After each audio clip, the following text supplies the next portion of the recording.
ಕೈಪಡೆಯಲ್ಲಿ ಮತ್ತೆ ಶುರುವಾಗುತ್ತಾ power fight. Siddu budget ಬಳಿಕ ಕ್ರಾಂತಿಗೆ ಈಗಲೇ ಮುಹೂರ್ತ ಫಿಕ್ಸ್ ಆಗ್ಬಿಡ್ತಾ ಹಾಗಾದ್ರೆ ಕೈಪಡೆಯಲ್ಲಿ ಮತ್ತೆ ಶುರುವಾಗುತ್ತಾ ಪವರ್ ಫೈಟ್. ಸಿದ್ದು ಬಜೆಟ್ ಬಳಿಕ ಕ್ರಾಂತಿಗೆ ಈಗಲೇ ಮುಹೂರ್ತ. ಯಾವುದೇ ಕ್ಷಣದಲ್ಲಿಯೂ ಸಿಎಂ ಡಿಸಿಎಂಗೆ ಬುಲಾವ್. ಡಿಕೆಶಿಗೆ ಸಿಎಂ ಸ್ಥಾನ ನೀಡುವಂತೆ ಬೆಂಬಲಿಗರ ಪಟ್ಟು. ಅಧಿಕಾರ ಹಂಚಿಕೆಗೆ ಡಿಕೆ ಶಿವಕುಮಾರ್ ಒತ್ತಾಯ. ಹೈಕಮಾಂಡ್ ಮೇಲೆ ಡಿಕೆಶಿ ಬಣದಿಂದಲೂ ಒತ್ತಡ. ಬಜೆಟ್ ವರೆಗೂ ಸೈಲೆಂಟ್ ಆಗಿರಲು ವರಿಷ್ಠರ ಸೂಚನೆಯನ್ನ ಕೊಟ್ಟಿದ್ದಾರೆ. ಸದನ ಮುಗಿದ ಹಿನ್ನೆಲೆ ಈಗಿನಿಂದಲೇ ಒತ್ತಡದ ತಂತ್ರ. ರಾಹುಲ್ ಸೋನಿಯಾ ಸಮಯ ನೋಡಿ ಬುಲಾವ್ ಮಾಡ್ತಾರೆ ಅನ್ನುವಂಥದ್ದು ತಿಳಿದು ಬರ್ತಾ ಇದೆ. ಲೋಕಸಭೆ ಅಧಿವೇಶನದ ಬಳಿಕ ಸಿಎಂ ಡಿಸಿಎಂಗೆ ಕರೆ. ಸೋನಿಯಾ, ಖರ್ಗೆ, ರಾಹುಲ್ ಎದುರೇ ಸಂಧಾನ ಆಗುತ್ತಾ? ರೌಂಡ್ ಟೇಬಲ್ ಮೀಟಿಂಗ್ನಲ್ಲಿ ಕುರ್ಚಿ ಭವಿಷ್ಯ ಇರುವಂಥದ್ದು. ರಾಜ್ಯ ಬಜೆಟ್ ಬಳಿಕವೇ ನಾಯಕತ್ವ ಫೈಟ್ಗೆ ತೆರೆ ಬೀಳುತ್ತಾ? ಹಾಗಾದ್ರೆ ಅಧಿಕಾರ ಹಂಚಿಕೆ ಮಾತ್ರವಲ್ಲ, ಸಂಪುಟ ಸರ್ಜರಿಗೆ ಪಟ್ಟು ಹಿಡಿದಿರುವಂಥದ್ದು. ಕೈಪಡೆಯಲ್ಲಿ ಮತ್ತೆ ಶುರುವಾಗುತ್ತಾ ಪವರ್ ಫೈಟ್. ಸಿದ್ದು ಬಜೆಟ್ ಬಳಿಕ ಕ್ರಾಂತಿಗೆ ಈಗಲೇ ಮುಹೂರ್ತ. ಯಾವುದೇ ಕ್ಷಣದಲ್ಲಿಯೂ ಸಿಎಂ ಡಿಸಿಎಂಗೆ ಬುಲಾವ್ ಬರಬಹುದು. ಡಿಕೆಶಿಗೆ ಸಿಎಂ ಸ್ಥಾನ ನೀಡುವಂತೆ ಬೆಂಬಲಿಗರ ಪಟ್ಟು.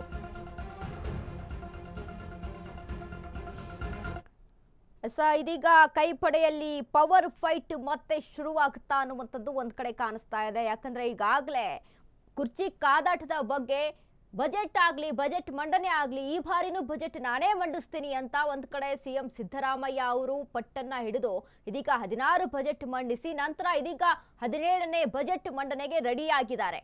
ಆದ್ರೆ ಮತ್ತೊಂದು ಕಡೆ ಡಿಕೆ ಶಿವಕುಮಾರ್ ಸುಮ್ಮನೆ ಕೂತ್ಕೊಂಡ್ ಬಿಟ್ಟಿದ್ದಾರೆ ಅಂತ ನೋಡಿದ್ರೆ ಇಲ್ಲ. ಡಿಕೆ ಶಿವಕುಮಾರ್ ಸತತವಾಗಿ ಅವರ ಪ್ರಯತ್ನದಲ್ಲೇ ಇರುವಂತದ್ದು.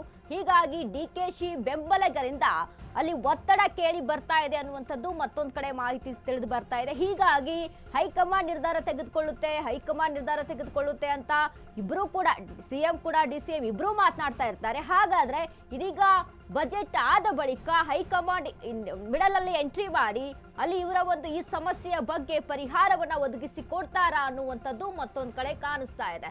ಈಗ ಸದ್ಯಕ್ಕೆ ಮಾತ್ರ ಡಿಸಿಎಂ ಬೆಂಬಲಿಗರು ಒಂದ್ ಕಡೆಯನ್ನ ಒತ್ತಡವನ್ನ ಹೇರ್ತಾ ಇದ್ದಾರೆ ಅನ್ನುವಂಥದ್ದು ತಿಳಿದು ಬರ್ತಾ ಇರುವಂತದ್ದು. ಹಾಗಾದ್ರೆ ಕುರ್ಚಿ ಕದನಕ್ಕೆ ಈ ಒಂದು ಸಮಸ್ಯೆಗೆ ಪರಿಹಾರ ಹೈಕಮಾಂಡ್ ಕೊಡುತ್ತಾ ಅನ್ನುವಂಥದ್ದು ಬಜೆಟ್ ಬಳಿಕ ಮತ್ತೊಂದಿಷ್ಟು ಪ್ರಶ್ನೆಯನ್ನ ಹುಟ್ಟುಹಾಕಿದೆ. ಹೀಗಾಗಿ ಸೋನಿಯಾ, ಖರ್ಗೆ, ರಾಹುಲ್ ಎದುರೇ ಸಂಧಾನ ಆಗ್ಬಿಡುತ್ತಾ? ಒಂದ್ ಕಡೆ ಸಿಎಂ ವಿಚಾರಕ್ಕೆ ಸಂಬಂಧಪಟ್ಟಂತೆ ಸಚಿವ ಸಂಪುಟ ವಿಸ್ತರಣೆ ಕೂಡ ಆಗ್ಲೇ ಆಗ್ಬಿಡುತ್ತಾ? ಇದ್ರ ಬಗ್ಗೆನೂ ಕೂಡ ಕ್ಯಾಬಿನೆಟ್ ಸಚಿವರಿಗೆ ಒತ್ತಾಯಿಸಿದ ಕಾಂಗ್ರೆಸ್ ಶಾಸಕ. ಸಿಎಂ ಡಿಸಿಎಂಗೆ ಕೊಟ್ಟ ಮಾತು ನೆನಪಿಸಿದ ಎಂಎಲ್ಎ. ಸಚಿವ ಸ್ಥಾನ ಸಿಗುವ ನಿರೀಕ್ಷೆ ಇದೆ ಎಂದ ಶಿವಲಿಂಗೇಗೌಡ.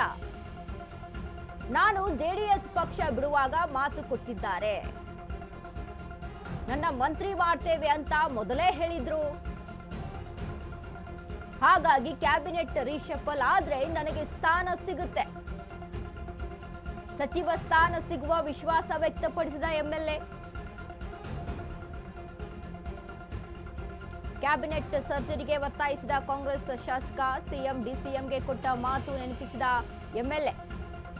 ಸಚಿವ ಸ್ಥಾನ ಸಿಗುವ ನಿರೀಕ್ಷೆ ಇದೆ ಎಂದ ಶಿವಲಿಂಗೇಗೌಡ. ನಾನು ಜೆಡಿಎಸ್ ಪಕ್ಷ ಬಿಡುವಾಗ ಮಾತು ಕೊಟ್ಟಿದ್ದಾರೆ ನನಗೆ, ಹೀಗಾಗಿ ನನ್ನ ಮಂತ್ರಿ ಮಾಡ್ತೇವೆ ಅಂತ ಮೊದಲೇ ಹೇಳಿದ್ರು. ಹಾಗಾಗಿ ಕ್ಯಾಬಿನೆಟ್ ರೀಶಫಲ್ ಆದ್ರೆ ನನಗೆ ಸ್ಥಾನ ಸಿಗುತ್ತೆ. ಸಚಿವ ಸ್ಥಾನ ಸಿಗುವ ವಿಶ್ವಾಸ ವ್ಯಕ್ತಪಡಿಸಿದ ಎಂಎಲ್ಎ ಶಿವಲಿಂಗೇಗೌಡ.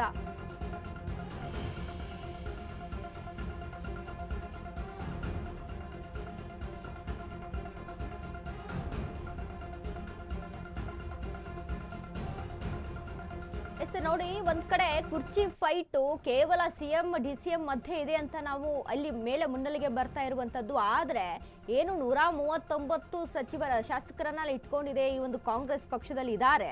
ಆ ಒಂದು 139 ಶಾಸಕರು ಕೂಡ ಅಲ್ಲಿ ತೃಪ್ತಿ ಪಡಿಸಬೇಕು ಅಂತ ಅಂದ್ರೆ ಅವ್ರಿಗೂ ಕೂಡ ಸಚಿವ ಸ್ಥಾನಗಳು ಬೇಕಾಗುವಂತ ಅವಶ್ಯಕತೆ ತುಂಬಾ ಇದೆ. ಹೀಗಾಗಿ ಸಂಪುಟ ಬದಲಾವಣೆಗೆ ಮತ್ತಷ್ಟು ಒಂದ್ ಕಡೆ ಒತ್ತಾಯ ಕೇಳಿ ಬರ್ತಾ ಇರುವಂತದ್ದು. ಯಾಕಂದ್ರೆ ಆ ಸಮಯದಲ್ಲಿ ನಿಮಗೂ ಕೂಡ ಅರ್ಧ ಅರ್ಧ ಒಂದು ಅಧಿಕಾರ ಅನ್ನುವಂತಹ ಮಾತುಗಳು 50-50 ಅಧಿಕಾರ ಅನ್ನುವಂತಹ ಮಾತುಗಳು ಅಲ್ಲಿಯೂ ಸಹಿತ ಕೇಳಿ ಬಂದಿತ್ತು. ಸೊ ಹೀಗಾಗಿ ಈ ಒಂದು ಸಚಿವ ಸಂಪುಟ ರೀಶಫಲ್ ಆಗ್ಲೇಬೇಕು ಅನ್ನುವಂಥದ್ದು ಕೆಲವೊಂದು ಶಾಸಕರ ಒತ್ತಾಯ ಸಹಿತ ಕೇಳಿ ಬರ್ತಾ ಇದೆ.